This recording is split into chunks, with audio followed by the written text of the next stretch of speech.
bienvenue à temps fort. Si votre télévision CBS, ce soir nous parlons de certaines choses peut-être qui fâchent parce que notre thématique est l'Occident serait-il contre le développement en Afrique, particulièrement en République démocratique du Congo.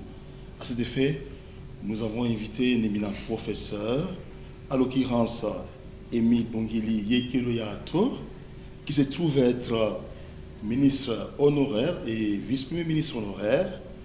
Il demeure dans l'enseignement puisque c'est un professeur d'université. Il a produit plusieurs livres, vous aurez à découvrir certains. Et avec lui, nous allons aborder ces grands sujets. Il va donc éclairer notre lanterne. Bonsoir, professeur. Bonsoir, Clément. Voilà. Je sais que c'est depuis 1983 que vous êtes docteur en sociologie. Expliquez-moi un peu, tout jeune docteur à l'époque, c'était comment l'ambiance? Je vous remercie d'abord pour cette question parce qu'on n'a jamais su comment on devient prof d'université. Merci, professeur.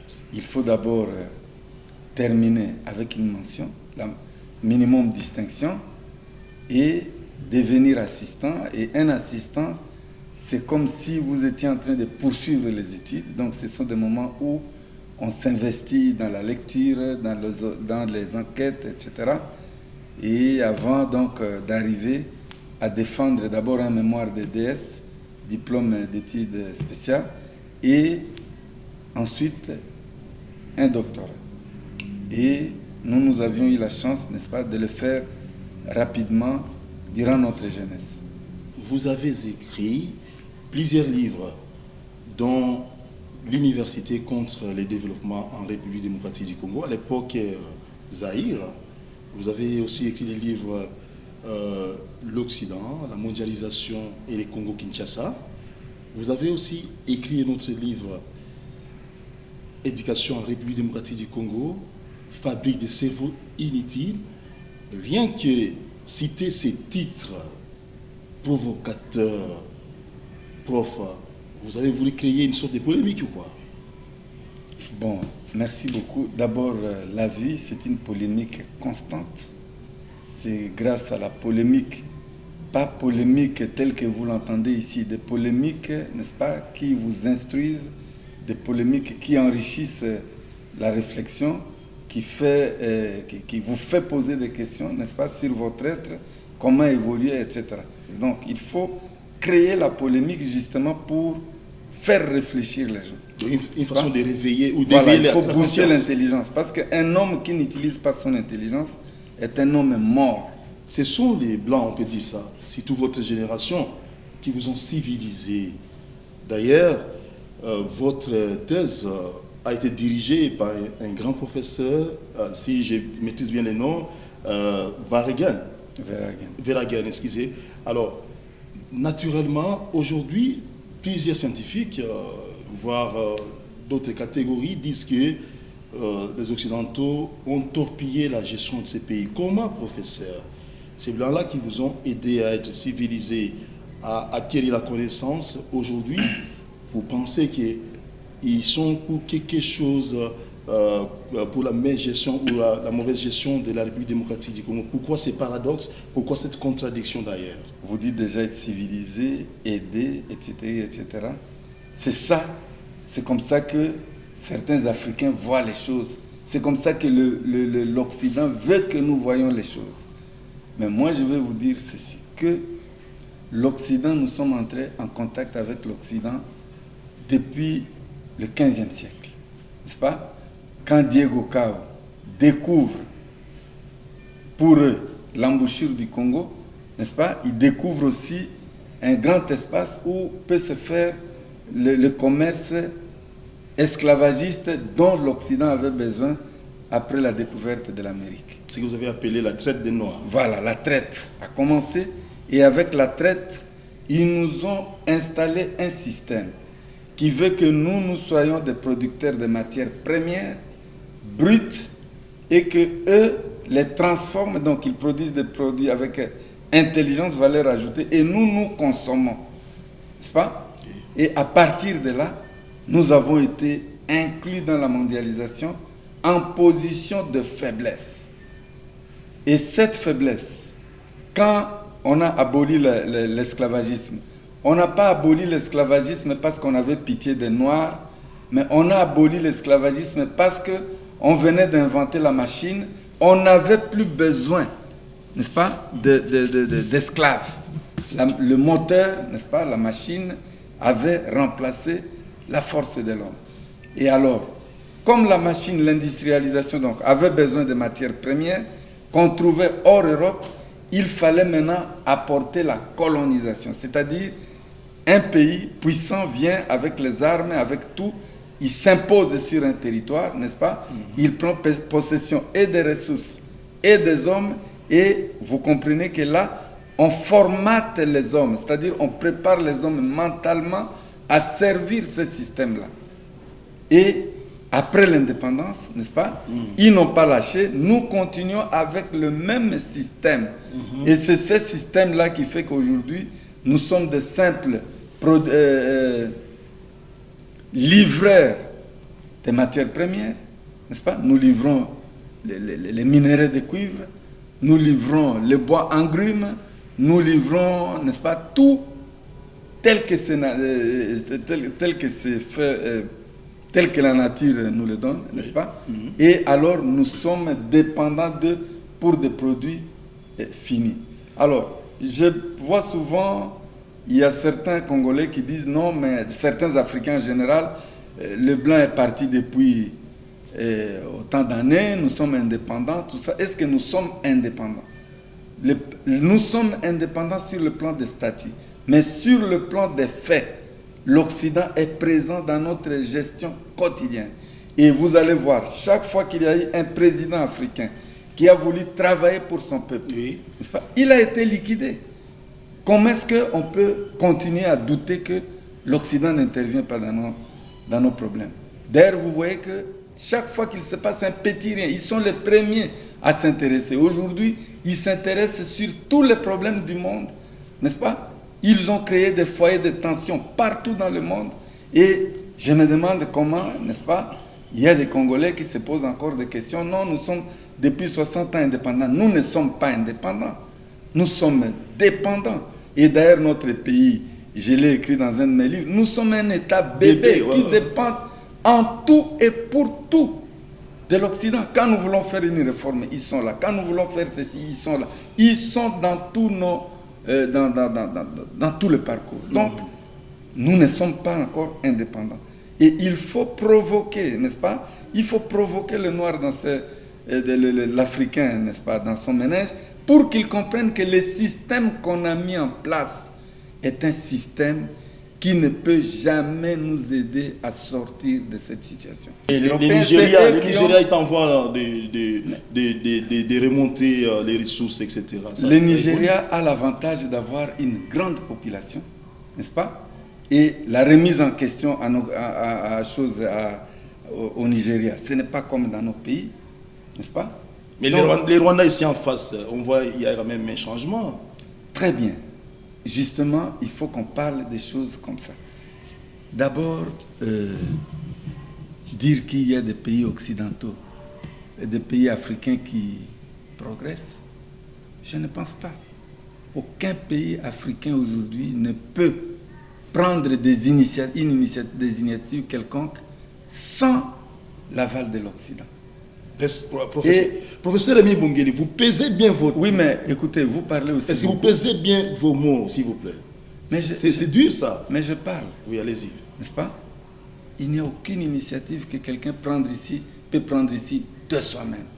Et regardez, par exemple, tous ces pays francophones. N'est-ce pas?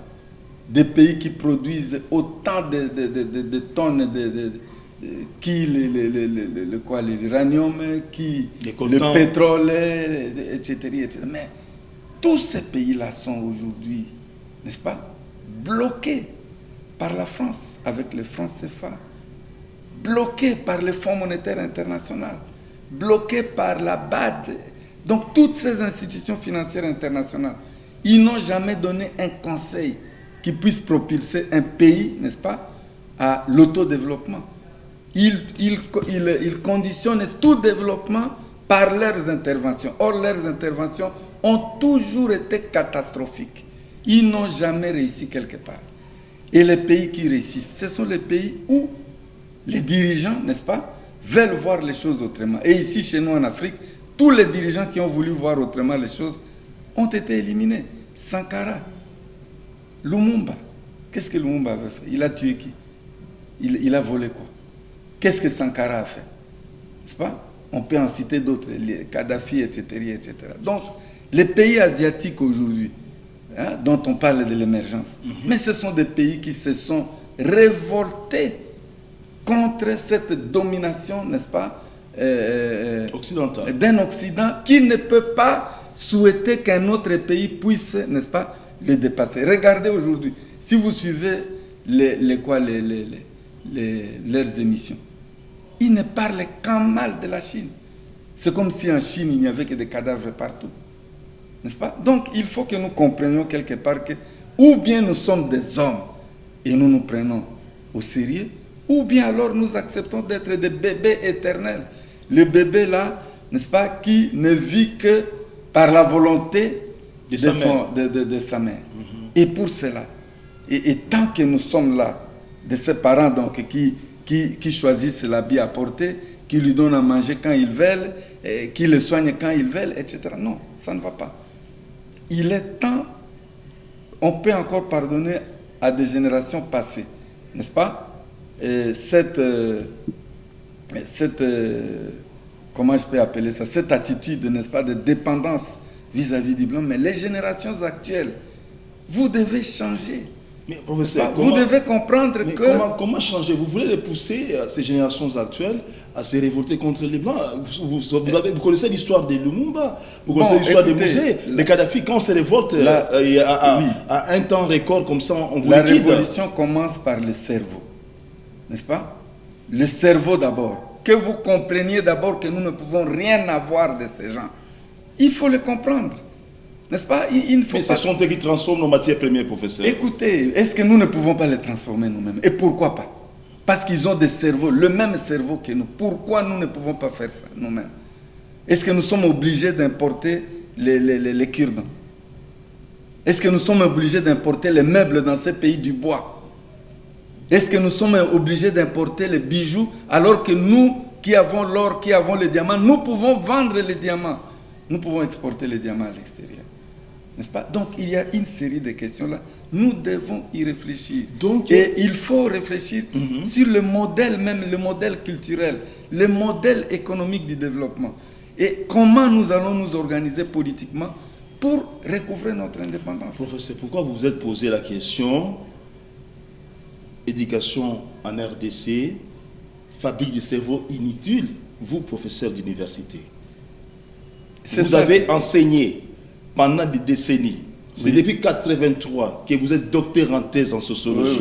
Et après, vous remettez, votre enseignement ou le système de l'enseignement en cause, professeur. Moi-même... Il y a même un chef de travaux, quelque chose comme ça, qui m'avait un jour, excusez-moi l'expression, taclé. Comment le professeur Bongeli, qui a enseigné pendant tous ces temps, maintenant il se pose la question, éducation en République démocratique du Congo, fabrique des cerveaux inutiles? Très bien. D'abord, ma thèse de doctorat elle-même était là. L'université contre le développement. Alors, si quelqu'un doute de ça, répondez-moi à une question. Qu'est-ce que nous, les universitaires, nous avons déjà apporté à ces pays, concrètement? Qu'est-ce que nous avons déjà apporté? Regardez tous les domaines où on a formé des milliers de gens, on a formé des ingénieurs. Les routes sont toujours ce qu'elles sont. On a formé des agronomes, on importe la nourriture. On a formé les économistes, l'économie du pays est par terre. On a formé les juristes, et vous savez que dans ces domaines-là, n'est-ce pas, je n'ose pas dire ce que je pense, etc. Qu'est-ce qu'on a fait? Qu'est-ce qu'on a fait? Qu'est-ce que nous pouvons dire? Écoutez, grâce à nous, universitaires, voilà ce que le pays est devenu. Les détourneurs d'argent, c'est nous les universitaires. Hein? Ceux qui font que le pays soit un État bébé qui attend tout de l'extérieur. C'est toujours nous, etc. Donc, il faut que, quelque part, et quand moi je dis ça, je ne me mets pas à l'écart. Moi aussi, je me critique. Même les enseignements que je donne. N'est-ce pas? Donc, c'est là où nous allons comprendre que nous avons hérité d'un système d'enseignement qui ne cadre pas avec nos réalités. Ce système d'enseignement, nous l'avons hérité des Belges. Les Belges avaient leur programme de colonisation, n'est-ce pas? Ils ont été sous pression, ils ont créé l'université au Congo sous pression de la communauté internationale, notamment des Américains. Et donc là, ils ont créé un système propre à eux pour faire de nous leurs agents. N'est-ce pas? Même nous, les profs d'université, quand nous raisonnons souvent par procuration. Hein? Tel auteur a dit, tel auteur a dit, tel auteur a dit. Mais vous verrez rarement un prof qui cite un autre prof congolais, son collègue qui a écrit, n'est-ce pas, dans un domaine mieux que le blanc, il ne sera jamais cité. Donc il est complexé. Donc voilà, nous sommes dans ce système-là. Nous avons été formatés comme ça. Et vous, votre génération, vous avez la chance d'avoir, n'est-ce pas, des profs qui vous parlent de ça. Parce que nous, quand on a été formés, c'est presque à la... Comment on dit ça? Comme je vous l'ai dit, la demande de l'indépendance. Hein? Formaté. N'est-ce pas? Formaté pour être ce que nous sommes devenus. Et nous devons comprendre que nous ne pouvons pas continuer comme ça parce que ce système ne nous a amené à rien. Juste une parenthèse. Quand vous avez défendu votre thèse avec ce titre accrocheur, l'université contre les développements en RDC ou comment, votre directeur de thèse, Verhagen. Non, Verhagen n'était pas mon directeur. Mon directeur, c'était le professeur Mouabila. Et c'est ce prof-là, il est parmi les premiers qui sont venus, n'est-ce pas, introduire la critique, hein, l'esprit critique, n'est-ce pas, dans l'enseignement universitaire. Nous avions Mabika Kalanda qui avait écrit, nous avions les profs Ilunga Kabongo, etc., n'est-ce pas? Et donc j'ai été encadré comme ça. Encadré mais par Verhagen, qui m'a appris la critique. cité, non, Verhagen, n'est-ce pas, c'est mon père. C'est lui, il m'avait connu quand j'étais encore au secondaire, n'est-ce pas, dans le cadre de ses enquêtes. Et il m'a encadré. C'est vraiment mon maître. Votre maître. Voilà. Alors, quand vous avez défendu la thèse, il avait connu aussi les titres. Ces titres non, il était membre du jury. Comment il a apprécié, lui, votre maître? Non, j'ai été proclamé. Lui qui est blanc, et qui ont amené cette sorte de... Et vous savez, Verhagen n'était pas un blanc comme un autre, n'est-ce pas? Et même d'ailleurs, chez lui, dans son pays, il a été interdit d'enseignement. Parce que justement, il est venu introduire au Congo, n'est-ce pas, à l'époque où les Belges voulaient vraiment formater l'élite qu'on devrait produire, n'est-ce pas? Lui était venu introduire des idées révolutionnaires, n'est-ce pas? Il n'a été accepté ni à Louvain, ni à l'ILB. Malgré son titre de professeur. Voilà. Parce que Ayaki Kofungula Bisomiso. Or, il ne fallait pas, il fallait, n'est-ce pas, nous envelopper, n'est-ce pas, nous mettre dans une enveloppe et pour que nous ne puissions pas nous développer. C'est-à-dire sortir de cette enveloppe et, n'est-ce pas, avoir des visions claires. Alors, pour notre avenir. Vous avez étudié à l'université, vous êtes allé loin jusqu'à être proclamé docteur en thèse. Aujourd'hui, vous êtes déjà professeur ordinaire. Vous avez étudié et puis après, vous attaquez encore l'université. L'université contre le développement. C'est quoi ça, professeur? Non, j'ai fait une recherche et je l'ai prouvé, n'est-ce pas, devant les membres de mon jury. Et ils ne m'avaient pas donné tort. Et d'ailleurs, même vous ne me donnez pas tort. Vous savez, j'ai publié ma thèse 30 ans après. N'est-ce pas? Si vous le lisez, c'est comme si la situation était... C'est comme si j'avais fait mon enquête hier. Vous allez vous rendre compte que cette thèse a duré seulement parce qu'on parle d'Isaïr. N'est-ce pas? Mais la vérité est là et aujourd'hui nous sommes bloqués. J'avais dit par exemple que l'université forme des chômeurs. Et nous le vivons. Pourtant, si nous avions nous-mêmes conçu notre système d'enseignement en fonction de nos besoins réels, de notre propre vision, n'est-ce pas, du devenir de la nation, on n'allait pas en arriver là. On allait former des gens qui allaient directement se mettre au travail. N'est-ce pas? Les autres l'ont fait. Les Asiatiques l'ont fait. N'est-ce pas? Ils l'ont fait et ils sont là où ils sont aujourd'hui. Ils inquiètent le monde aujourd'hui. Oui, professeur, vous avez... Ce n'est pas en singeant l'Europe, en voulant faire tout ce qu'eux font, que vous allez devenir quelque chose. Professeur, vous avez participé à la gestion de ces pays. Le nom Émile Bungeli est très connu. Vous étiez même ici jusqu'à être vice-premier ministre. Alors, dites-nous pourquoi la RDC ne décolle pas. Oui, d'abord cette question, on la pose toujours, n'est-ce pas, aux anciens qui ont occupé des postes. Je réponds toujours de manière claire que on ne change pas un système en occupant un poste ministériel. N'est-ce pas? Et même si on est au sommet de l'État, on ne peut pas changer. C'est une révolution de l'esprit qui doit être, comment on dit ça, qui doit être collective. Il faut qu'il y ait une intelligence collective qui comprenne que nous ne pouvons pas continuer à vivre, n'est-ce pas, cette dépendance totale, y compris mentale. Libérons-nous de cette tutelle mentale pour commencer à réfléchir comme nous souhaitons réfléchir en fonction, n'est-ce pas, de notre pays. Si nous continuons cette manière à être des suivistes, n'est-ce pas, les autres font des calculs qui ne cadrent pas avec nos intérêts. N'est-ce pas? Vous savez, de tous les pays de l'Afrique, n'est-ce pas, aucun n'est comparable au Congo. Aucun. Parce que ici, nous avons ce que les autres n'ont pas. N'est-ce pas?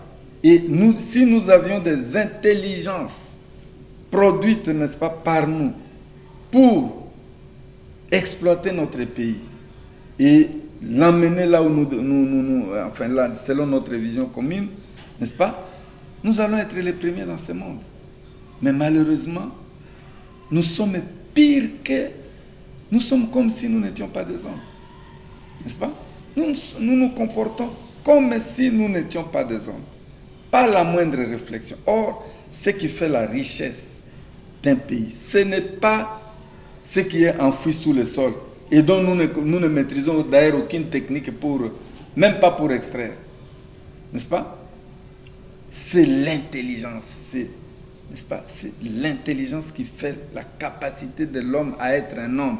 Sinon, on se comporte comme des petits animaux et les autres font de nous ce qu'ils veulent. N'est-ce pas? Ils peuvent venir demain t'opposer à moi. N'est-ce pas? Demain, ils s'opposent à tel, etc. Ils sont dans tous les coups. Ils sont là. Et comme nous ne développons pas l'intelligence, nous ne nous mettons pas ensemble. Vous voyez, un grand pays comme celui-ci, on n'a pas un think tank national. Un lieu où les intellectuels viennent se rencontrer. N'est-ce pas? Ils parlent des problèmes du pays sans se référer à tel ou tel politicien. Il n'y en a pas. N'est-ce pas? Même nous les intellectuels aujourd'hui, nous sommes chacun derrière quelqu'un. Derrière tel, etc. Mais donc vous êtes mené à bateau, professeur. Voilà, un think tank où nous raisonnons des problèmes du pays sans complaisance. On n'en a pas. Et les autres en profitent pour nous diviser, pour nous... Hein, n'est-ce pas? On nous manipule comme des enfants. Vous allez voir un homme qui est d'une très grande intelligence, n'est-ce pas? Et il suffit qu'on les draine quelque part, il commence à raisonner autrement, etc. Donc, c'est ça. Il oublie même la science. Bon, la science, n'est-ce pas? La science est là pour aider les hommes à quoi? Selon la Bible, n'est-ce pas? Quand le bon Dieu a créé la terre, il y a eu ce qu'il y a eu entre Adam et Ève, n'est-ce pas? Et Dieu a maudit la terre. C'est-à-dire, il a dit que l'homme devrait vivre à la sueur de son front, n'est-ce pas? Donc il devrait vivre de ça, c'est-à-dire du travail. Et le travail, c'est d'abord l'intellect. Or, nous, l'intellect, nous avons mis l'intellect à côté, n'est-ce pas? Nous vivons au jour le jour, nous captons tout ce qui arrive, on ne raisonne pas, et quand on ne raisonne pas, on n'est plus des hommes, on est manipulé. Aujourd'hui, le pays, la guerre ici, la guerre là-bas, les manifestations ici, à cause justement, parce que nous ne savons pas nous mettre ensemble pour définir quels sont nos vrais besoins quelle vision nous pouvons donner à notre pays, etc. Et vous allez voir dans vos télévisions ici, n'importe qui passe, il dit, il raconte, n'est-ce pas? Même les féticheurs viennent, ils racontent ce qu'ils racontent. Les hommes autoproclamés de Dieu viennent, ils racontent. Les politiciens viennent, ils racontent, etc. Mais des raisonnements scientifiques, il n'y en a pas. Professeur, je dois vous interrompre parce que quand vous parlez comme ça me touche là. Je risque de ne plus avoir trop de courage pour finaliser cette émission, pour conclure. Alors, je vous interromps. Ça, on verra en profondeur, puisque ces critiques-là sont vraiment valables. On manipule les intellectuels congolais. Professeur, pourriez-vous établir une sorte d'application mathématique du régime du président Mobutu au régime, je saute Mouzé parce qu'il n'a pas fait longtemps, au régime de Joseph Kabila, à celui de Félix Tshisekedi aujourd'hui, professeur? Oui, d'abord, notre pays, disons, commençons à 60, n'est-ce pas? Nous avons ce que je pourrais appeler une sorte de discontinuité de gouvernance. C'est-à-dire quoi? Je voudrais entendre par là, j'entends par là plutôt le fait que chaque gouvernement qui arrive ignore ce que l'autre a fait. Il veut inventer la roue qui a déjà été inventée, n'est-ce pas? Personne ne capitalise ce que l'autre a laissé. Première législature, n'est-ce pas? Mobutu a qualifié ça de politicaires, c'était le régime des politicaires, n'est-ce pas? Qui ont jeté le pays dans les troubles et tout ça. Mais on ne dit pas que ces gens, ces vieux, n'est-ce pas, qui n'étaient pas aussi formés que nous, ils nous ont quand même laissé un pays uni, n'est-ce pas? Ils nous ont quand même laissé un pays uni. Mais vous savez, quand le chef de l'État Mobutu est passé, n'est-ce pas? La référence c'était eux. Ils ont fait ceci, ils ont fait cela, etc., etc. Et Mobutu a eu ses années de gloire. Mais quand on était à la conférence nationale, on a balayé tout ce que Mobutu a fait. Comme si vraiment Mobutu n'avait rien fait. Pourtant Mobutu, dès son jeune âge, si vous suivez les différentes vidéos qui se passent aujourd'hui, dès son jeune âge,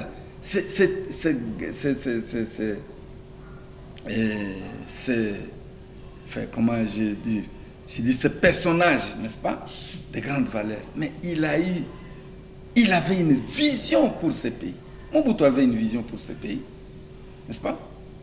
Et il a laissé le pays tel qu'il l'a laissé, économiquement faible, mais nous avions une dignité, les Congolais avaient une dignité, n'est-ce pas? Mais la conférence nationale a tout balayé. Et je vais vous donner un exemple. Mobutu territorial de non-originaire, n'est-ce pas? Moi-même qui vous parle, très jeune, je me suis retrouvé maire de Canaan. Mobutu vient, n'est-ce pas? On le reçoit, je prononce un discours en Chiluba, et Mobutu, qui s'est énervé parce qu'on a envoyé, il croyait que j'étais de là, il s'est énervé, et quand on lui explique que je venais de Kisangani, il s'exclame, il dit, voilà la génération du MPR. Aouti Kisangani, Aïkoloba Chiluba, Oyahawa, Akokende Koloba, Kikongo Kuna, etc. Voilà ce que Mobutu voulait que le pays devienne. N'est-ce pas? On a balayé sa territoriale des originaires. Où sont les non-originaires? Non, ça c'était la territoriale des non-originaires. Oh non, la conférence est venue, non, il faut des originaires. Ah, où sommes-nous aujourd'hui? Où sommes-nous aujourd'hui? Ça ne va pas. De la territoriale des non-originaires, voilà. La conférence se fabrique de la territoriale des originaires. Voilà, parce qu'on a voulu balayer tout ce que Mobutu a fait était mauvais, donc il fallait le balayer complètement, n'est-ce pas? Et on en est arrivé là où on est aujourd'hui. Alors, les 18 ans de Kabila, n'est-ce pas? Les discours, c'était toujours comparaison avec... le régime de Mobutu. Oui. Un peu ce que Mobutu appelait lui-même révolution comparaison. Et on a fait cette même révolution comparaison par rapport à lui aussi. N'est-ce pas? Et il a eu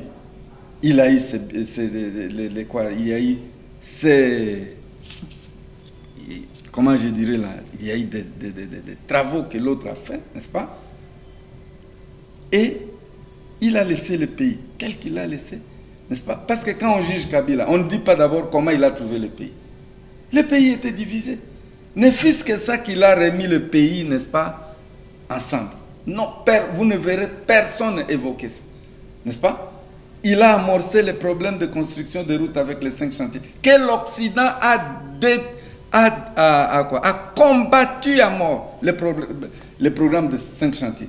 Beaucoup de Congolais parlent de 5 chantiers. Personne ne connaît le contenu de mais l'Occident a combattu jusqu'au fond. N'est-ce pas? Il a laissé le pays tel qu'il est. N'est-ce pas? Et aujourd'hui, vous voyez, n'est-ce pas? Encore une fois, révolution, comparaison, c'est les 18 ans de Kabila responsables de tous les maux du pays. N'est-ce pas? Et quand l'autre viendra, il viendra aussi, non, Félix Tshisekedi n'a rien fait. Or, il y a quand même des acquis qu'on pouvait, n'est-ce pas, pour dire que quelqu'un a mis la fondation, un autre est venu faire les murs, l'autre est venu mettre les... C'est comme ça qu'on construit une nation. Et pas par des ruptures, n'est-ce pas, sentimentalisées à outrance. Où chaque régime, je parle de tous les régimes, n'est-ce pas, jusqu'à aujourd'hui, ne fait que diaboliser ce que l'autre a fait. Et même nous, les pères de l'indépendance, ils diabolisaient aussi la colonisation. N'est-ce pas?